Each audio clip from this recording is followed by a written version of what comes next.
Thank you.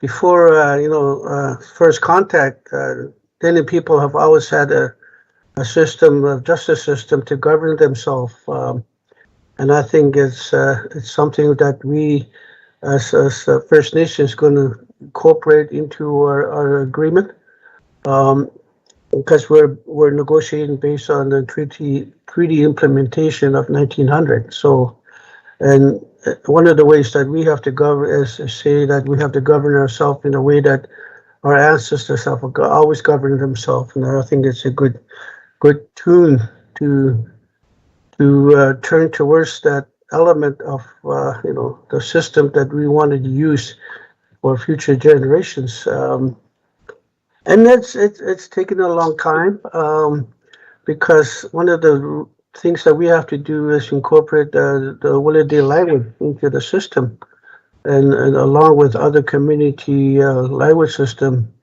in the Quechua. So it's something that we have to look at, and all these years of the funding announcement today will create a model and contribute to the movement of other First Nations, that are transcendent to their self-government by establishing some sort of a blueprint for practicing and recognizing the governance law in their Indigenous traditions. So I think it's I'd like to thank the minister and for his hard work, and Michael McLeod MP for doing all the footwork, and we wish we had more MPs than just one, so it'd be twice as fast. But Michael could cover only so much ground in a day. I found out because the other chief from Yellowknives on election mode, so I have to do all the work, and it's twice as hard, twice as. So and then I like to thank everybody involved in coming from from the heart of Yellowknives, Dene. We're trying to move forward with negotiations and incorporating this law, incorporating this system of justice is really important to our people, and I think that we if we achieve this, we're going to move a long way, and the other First Nations got follow suit. Masicho. Thank you very much, Chief Sangris. And now we will begin the question and answer period with the media. Juste un petit rappel, si vous êtes des médias, s'il te plaît, utilisez la fonction lever la main ou étoile 9 pour demander votre question. For the media, just a reminder, please use the raise hand function or *6 on your phone if you would like to ask a question.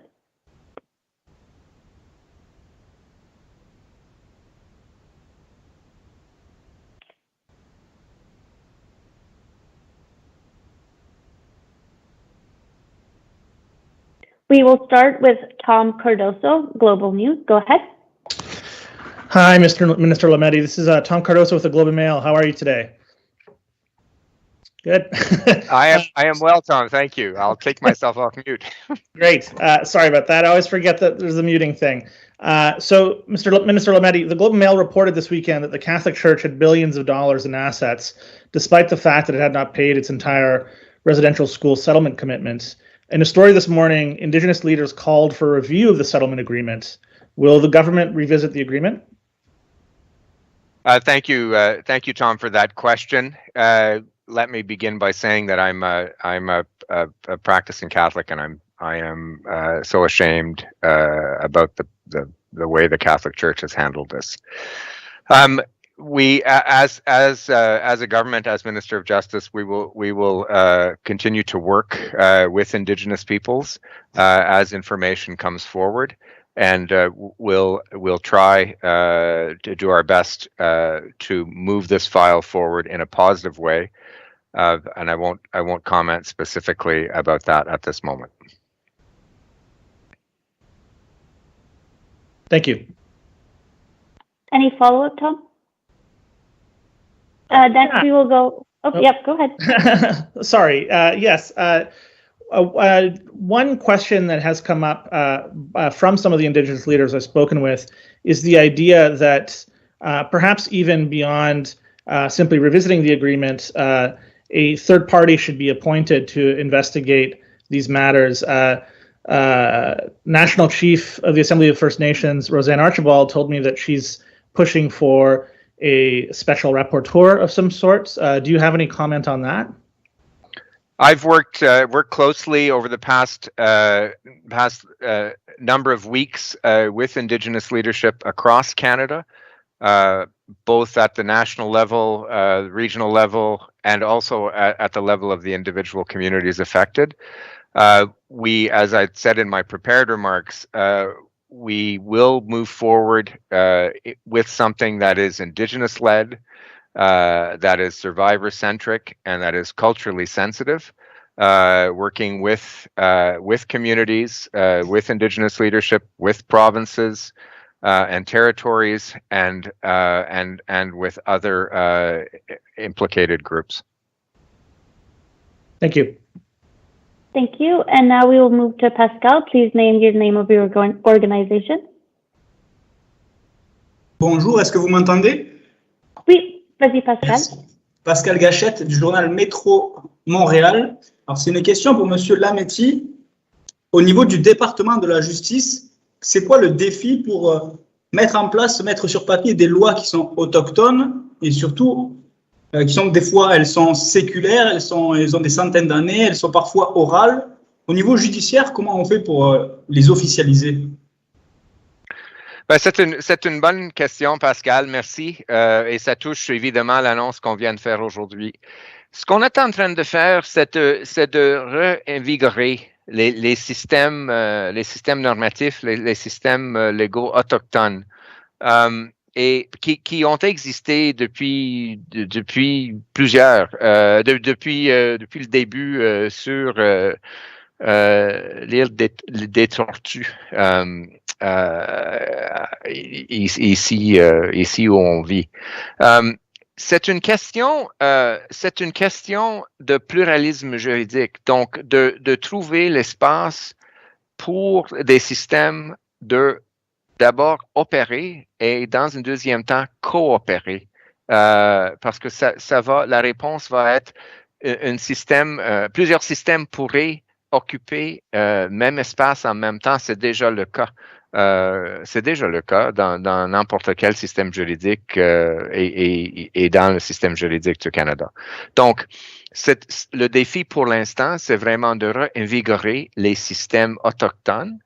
Les traditions orales, des fois il y avait des traditions écrites, des traditions chantées, mais ce sont des systèmes qui fonctionnent encore, qui organisent les vies des communautés et des personnes, et de donc les laisser faire, de les laisser épanouir dans le système et de coexister avec d'autres systèmes juridiques qui se trouvent situés sur la même place. Et ma deuxième question, ce serait plutôt pour voir quels sont les chantiers prioritaires. Donc, je ne sais pas, est-ce qu'il y a des thèmes au niveau des lois qui vont être étudiées? Est-ce qu'il y a des lois qui vont être étudiées prioritairement? Et surtout, comment on fait pour les OK, non, terminé, excusez-moi.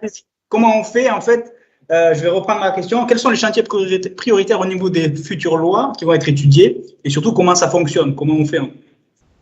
Ce qu'on a fait dans ce projet, on a laissé la possibilité des peuples autochtones de définir ce qu'ils voulaient faire eux-mêmes et donc de définir leurs priorités et de définir leur démarche, de définir leur partenariat. Donc, il y a certaines à travers le Canada qui sont entrées en partenariat avec les universités ou les instituts. Il y a d'autres qui sont plus axés sur le terrain, comme le projet d'aujourd'hui.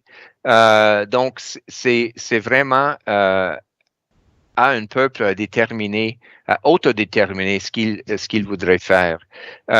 Donc, pour l'instant, la démarche, c'est vraiment de laisser l'espace aux peuples autochtones eux-mêmes de déterminer comment ils voudraient développer, identifier et encadrer leur système juridique. Merci. Mais c'est un premier pas, effectivement. Bien reçu. Merci. Est-ce qu'il y aura d'autres questions des médias? Are there any more questions? Please raise your hand.